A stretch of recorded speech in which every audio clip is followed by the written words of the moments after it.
Alright guys, जो पिछले video को कंटिन्यू करते हैं इसमें। तो अपने पिछले वीडियो में पूरा का पूरा ये आर्किटेक्चर जो है इसको हमने समझा था, करेक्ट, कि इसके पूरे कंपोनेंट क्या है, बेसिक फ्लो क्या है, सर्विसेज की प्राइमरी रिस्पॉन्सिबिलिटी क्या है, और कोई भी जो रिसोर्स है वो आर्किटेक्चर में क्यों एग्जिस्ट कर रहा है। ठीक है, ऑल्दो हमारा ये वाला पार्ट रह गया था क्योंकि हमने ये नहीं समझा था। सो ये कुछ नहीं है, ये एक CI/CD पाइपलाइन है। ये डेवलपर है आपका, ठीक है, और आपका मान के चलो कि ग्रीन टेक सॉल्यूशन कंपनी है, उन्होंने अपना कोड बेस को मेंटेन किया हुआ है गिटहब में। ठीक है, तो और ये आपकी CI/CD पाइपलाइन है, ये आपका एक डेवऑप्स की बिल्ड पाइपलाइन है, this is your DevOps release pipeline. ठीक है, और जैसे ही आप रिलीज करके कहाँ डिप्लॉय करते हो, फंक्शन पे कर देते हो। ठीक है, ये है। अच्छा, अब कोड को वर्क थ्रू करने के पहले एक बार हम इस चीज को देख लेते हैं आपके आंसर पोर्टल में जाके हम एक बार ये समझ लेते हैं। ऑलराइट गाइस, सो ये मेरा आज़र पोर्टल है, राइट। अब आज़र पोर्टल में मैं ये देख लेता हूँ कि आज़र फंक्शन कैसा दिखता है भाई, ये क्लाउड का लुक एंड फील देख लेते हैं। अब तक तो हमने एक थ्योरेटिकल एंगल से समझा, बिजनेस एंगल से समझा, एक आर्किटेक्चरल एंगल से समझा। अब हम इसको समझते क्लाउड के एंगल से कि अच्छा क्लाउड का एज ए रिसोर्स क्या है भाई। तो अगर तुम जाओगे तो यहाँ पर फंक्शन अगर सर्च भी करोगे so you will get a function app open करोगे।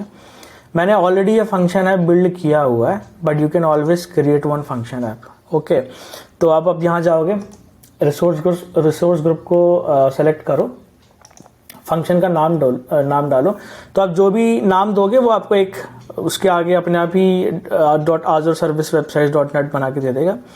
आप जो कोड डिप्लॉय कर रहे हो it's kind of a source code, right, compiled source code. Although आप कंटेनर को हम नहीं कर रहे हैं, so I will not select the container image option. If I select the container image option तो ये थोड़ी इसके होस्टिंग ऑप्शंस बदल जाएंगे। ठीक है, मैं कर रहा हूँ कोड, तो मैं जब कोड कर रहा हूँ वो कोड रन किस पे होगा, my code is of Java code, and उसका जो version I will be using is version 17, because Java 11 में I think Azure function supported नहीं है। So in order to execute the Java Azure functions in Java, you will always need at least version 17. ठीक है, and मेरा function जिस पर run होगा वो एक kind of a Windows operating system होगा। बिकॉज यू सी, ये आप बहुत बेसिक चीजें बता रहे हो, जब आप ये करोगे तो इवेंचुअली Azure क्लाउड आपके लिए भी एक प्रोविजन ही करेगा VM। ठीक है, back in the if you see हर चीज VM ही है। If you see Kubernetes cluster भी VMC होता है, नोड्स होते हैं वो क्या होता है, VMC होते हैं। ठीक है, सारी चीजें वही है। तो मैंने सेलेक्ट किया है विंडोज ऑपरेटिंग सिस्टम, जो भी कोई वो बैक इन द माइंड वो VM प्रोविजन करेगा, मैं उसमें कर रहा हूँ कि भाई मुझे विंडोज चाहिए। अब ये देखो होस्टिंग प्लान, ये मैं जो सिलेक्ट कर रहा हूँ ये कर रहा हूँ कंजप्शन प्लान। ठीक है, फिर फंक्शन प्रीमियम और ये वगैरह वगैरह ये सब चीजें हैं। एंड देन इसके बाद में मैं ऐसे करता हूँ रिव्यू और क्रिएट, राइट। रिव्यू और क्रिएट के बाद में सॉरी ये क्योंकि मैंने सेलेक्ट नहीं किया हुआ है, so you can always create one, right. Test learning 01, ठीक है, and then I will say test learning 01। ठीक है, I'll go to review and create, और बाकी चीज़ें मुझे सेलेक्ट नहीं करनी है। और रिमेंबर जो सबसे लोअर प्लान्स होते हैं उसमें ये सब सपोर्टेड नहीं होता है। Although functions app they do support VNet, but ये कंजप्शन प्लान नहीं करता है। ठीक है, और यहाँ पे जाके मैं रिव्यू एंड क्रिएट करूंगा तो मेरे फंक्शन ऐप प्रोविजन कर देगा, हो जाएगा, बट मैं नहीं करूंगा क्योंकि बिलिंग इश्यूज हैं। ठीक है, तो मेरा ऑलरेडी है एक डिप्लॉयड, मैं आपको उसके थ्रू समझाता हूँ। ठीक है, तो अगर आप यहाँ जाओ तो ये वाला देखते हैं हम, इनवॉइस रिक्वेस्ट प्रोसेसर, ये मैंने ऑलरेडी डाला हुआ है। तो अगर आप ये फंक्शन ऐप देखोगे तो उसमें बहुत सारी चीज़ें आपको दिखेंगी। ठीक है, तो अब जैसे एक एक्सेस IAM कंट्रोल है, बहुत लोग क्या करते हैं कि रोल्स बना देते हैं और रोल्स को एक्सेस दे देते हैं कि भाई XYZ रोल को, डेवलपर रोल को सिर्फ रीड एक्सेस होगा वगैरह वगैरह। ठीक है, और इम्पॉर्टेंट चीज़ है इसमें है, अब एक चीज़ ये भी है लॉग स्ट्रीम, इसमें मैं अभी आता हूँ वापस, ये थोड़ा इम्पॉर्टेंट चीज़ है। फिर एक होता है डिप्लॉयमेंट स्लॉट्स। डिप्लॉयमेंट स्लॉट्स का कॉन्सेप्ट ये होता है कि मान के चलो मैं स्लॉट्स बना दूंगा, जैसे तुमने देखा है एक इन्वायरमेंट्स का ना एक हायरार्की होती है, राइट, कि dev environment, then test environment, then integration, some people have, some directly have staging environment, then the production environment.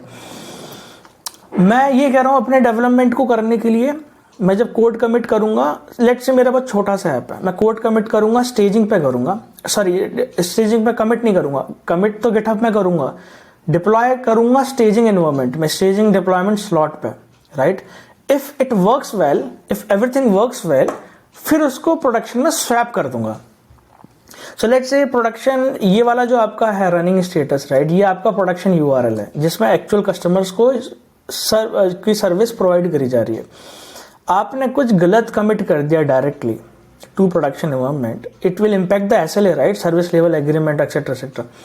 तो ये सही तरीका नहीं होता, बिकॉज यू सी एक रिलीज कंट्रोल होता है हर जगह पर, right. We follow the same release cycle कि पहले डेव में जाएगा, टेस्ट में जाएगा, स्टेजिंग में जाएगा, and then eventually it will end up in production. तो सेम टर्मिनोलॉजी यूज करी गई है in a different and very easy manner कि भाई I will not deploy directly to the production, rather I will deploy to staging environment, test it, everything works well, swap it to the production environment। तो जब मैं swap कर दूंगा ना इसको, तो अगर मैं swap कर रहा हूँ तो वो मुझसे पूछेगा, ठीक है, कि कहाँ पे करना, तो मैं करूँगा स्टेजिंग से प्रोडक्शन में कर दो, तो जो भी चीज स्टेजिंग में चल रही है वो डिप्लॉय कहाँ जाएगा, मेरा प्रोडक्शन में चल जाएगा। That's the reason we have deployment slots, that's how you use deployment slots, ठीक है। डिप्लॉयमेंट सेंटर क्या होता है कि कई लोग आप फंक्शन आज़ूर फंक्शंस का डिप्लॉयमेंट सोर्स क्या है, सो डिप्लॉयमेंट कई लोग गिटहब की पाइपलाइन यूज करते हैं, but I personally don't prefer GitHub pipelines. मैंने यूज करी है आज़ूर डेवऑप्स पाइपलाइन, तो हम देखेंगे आगे आने वाले लेक्चर्स में कि वो कैसे कॉन्फ़िगर किया है वगैरह वगैरह सारी चीजें, ठीक है। फिर आता है आपका कॉन्फ़िगरेशन पार्ट। यू सी मैंने कॉन्फ़िगर किया है एप्लीकेशन कॉन्फ़िगरेशन में, जो कि सर्विस लेवल मैंने एक्सेस किया है, बट आपके मान के चलो आपके सर्विस में कोई एक वेरिएबल है XYZ, आपको उसको ओवरराइड करना है, तो आप यहाँ पे जाके एक न्यू प्रॉपर्टी डाल सकते हो XYZ और उसकी एक वैल्यू असाइन कर सकते हो। इवेंचुअली वो प्रॉपर्टी आपकी एप्लीकेशन में ओवरराइड हो जाएगी। So this way you can keep all your application settings. मैंने जो किया है that's another way of doing it. जरूरी नहीं है कि आप हर जगह सेम चीज को फॉलो करें। फंक्शंस में अगर सेपरेट रखना है, सेपरेट में आप इन चीजों को फॉलो कर सकते हो। It basically depends organization to organization, person to person. Connection string को भी वो एनक्रिप्ट करके रखता है एट रेस्ट, राइट। तो इसमें अगर आपको कोई कनेक्शन स्ट्रिंग है, कोई डेटाबेस वगैरह, जैसे मैंने बोला था कि ऐप को एप्लीकेशन कॉन्फ़िगरेशन में रखेंगे, वहां से कीवर्ड में रखेंगे, कीवर्ड से एप्लीकेशन कॉन्फ़िगरेशन के थ्रू यूज करेंगे। यहाँ पे क्या आप डायरेक्ट रख सकते हो, right. I personally prefer that way, so मैंने वैसे ही इंप्लीमेंट किया। एंड देन ये ऑथेंटिकेशन ज़्यादा यूज नहीं करेंगे, करेक्ट। और मैंने सच बताऊं पर्सनली मैंने यूज भी नहीं किया हुआ है कभी। और एप्लीकेशन इनसाइड ये एक इंपॉर्टेंट चीज है। एप्लीकेशन इनसाइड आज़ूर फंक्शन से स्पेसिफिक नहीं है। एप्लीकेशन इनसाइड क्या है कि एप्लीकेशन इनसाइड की ना कुछ लाइब्रेरीज हैं। आप अपने कोड के लेवल पे, सर्विस लेवल पे ऐप इनसाइड को इंटीग्रेट कर सकते हो। तो आपकी सर्विस की डिटेलिंग, इनर डिटेलिंग कि भाई कितना कौन सा मेथड कॉल करने में टाइम लगा, डेटाबेस कॉल करने में कितना टाइम लगा, वो ऐप इनसाइड जो आपके सर्विस में उठा के कहाँ भेजेगा मैट्रिक्स को, एप्लीकेशन इनसाइड ऑफ आज़ूर। तो आपको वहां पे अपनी पूरी सर्विस की डिटेलिंग दिखाई देगी। अच्छा कि ये जो सर्विस है वो जब डेटाबेस को कॉल करिए तो इतना मिली सेकेंड लग रहा है, इस सर्विस को कॉल करिए इतना मिली सेकेंड लग रहा है। So that's how you use application inside. अब ये यूज कहाँ होगा, अगर आप यहां जाओगे लॉग स्ट्रीम में, राइट, तो लॉग स्ट्रीम में आपको इस फंक्शन ऐप के लॉग्स देखने के लिए और बाकी चीजें देखने के लिए आपको एक अपने फंक्शन ऐप को आपके प्रोविजन एप्लीकेशन इनसाइट से कनेक्ट करना पड़ेगा।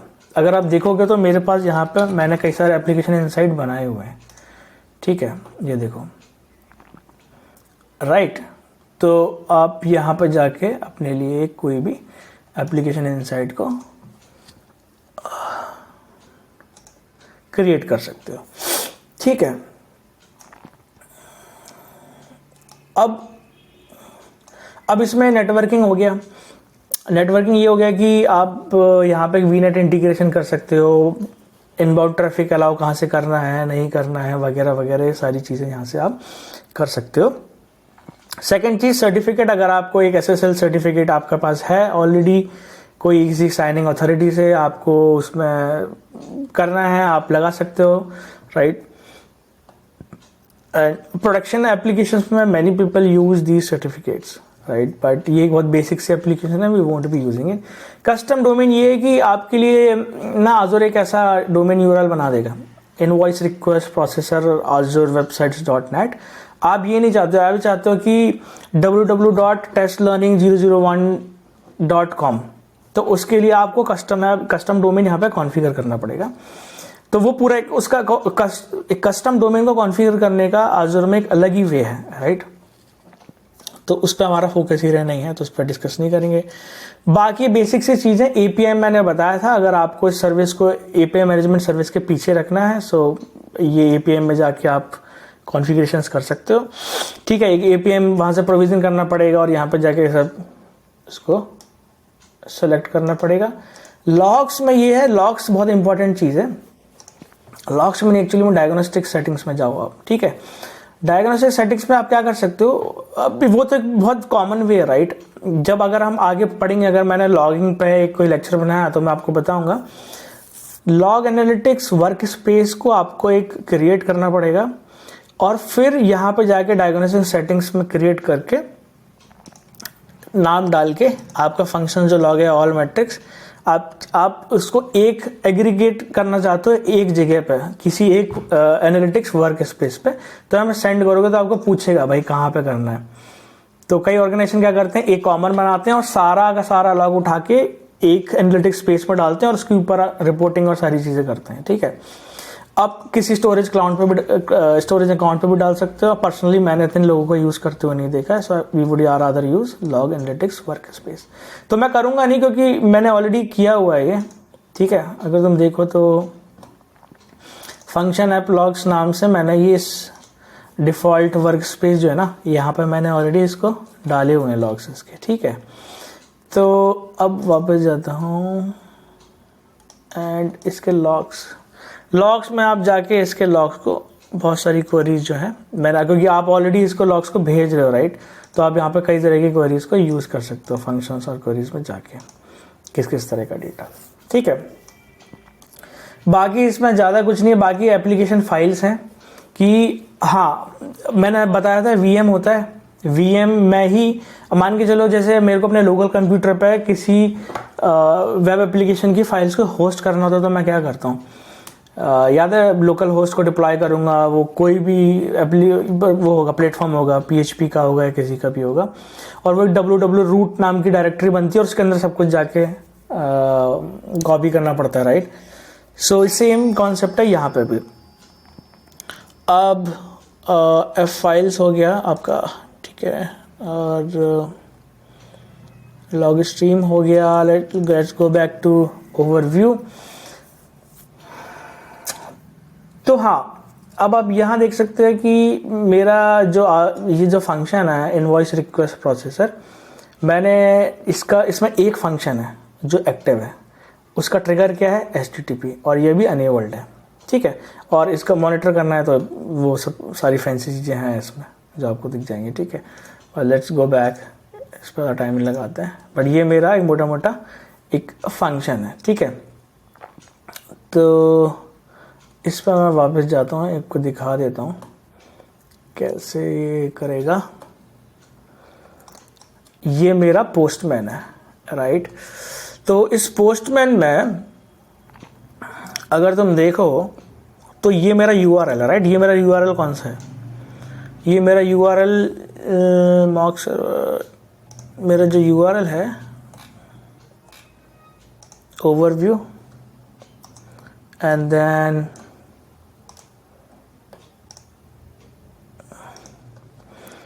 ओवरव्यू में see look at this URL, तो मेरी जो सर्विस रनिंग है वो इस URL पे है, ठीक है। अब वैसे तो ब्राउज करोगे तो यहाँ दिख जाएगा, करेक्ट। अब बट हम एक पोस्टमैन पे जाएंगे, तो मैंने जो फंक्शन बनाया वो यहाँ पे लाइव है। कहाँ पे? पोस्ट HTTP ट्रिगर पे काम करेगा, किस URL पे? इस URL पे। और किस API के उनसे पाथ को हिट करने पे वो HTTP ट्रिगर मेरा जो है वो स्टार्ट होगा, वो होगा इस URL पे, API इनवॉइस प्रोसेसर पे, ठीक है। इस पर मैं एक बॉडी भी भेज रहा हूँ, वो जो मेरी बॉडी है मैंने बताया था कि इनवॉइस जाएगा, है ना, क्लाउड के पास में। इफ़ यू रिमेंबर, ये मैं एक बार डायग्राम फिर से ओपन कर देता हूँ, राइट, कहाँ गया डायग्राम? हाँ, ये डायग्राम। मैंने कहा था कि यहाँ से यहाँ जाएगा, एक इनवॉइस जाएगा, और वो इनवॉइस हम उसको आगे बढ़ा देंगे, ठीक है। ठीक है, तो सेम चीज़ है, वो इनवॉइस भेजना पड़ेगा ना यहाँ से, ठीक है। तो इसको ट्रिगर करने के लिए एक पोस्टमैन कलेक्शन मैंने बनाया हुआ है ऑलरेडी, ये वाला। तो ये इनवॉइस का मेरा जेसन ऑब्जेक्ट है। If you guys are already into JSON and rest API, तो इसमें समझ में आ जाएगा आपको। एक basic JSON plain JSON object है, और ये मेरा API है, ठीक है। बट अब ये API बना कैसे, जेसन कौन कंज्यूम कर रहा है, कहाँ से आ रहा है, ये सब चीज़ें हम फिगर आउट करेंगे नेक्स्ट वीडियो में, राइट, जिसमें हम वॉक थ्रू करेंगे स्प्रिंग बूट का, और सॉरी जावा एप्लीकेशन का, कि कैसे हमने एक स्प्रिंग बूट का ऐप बना के जावा में उसको पैकेज किया हुआ है, जावा फंक्शन, ठीक है।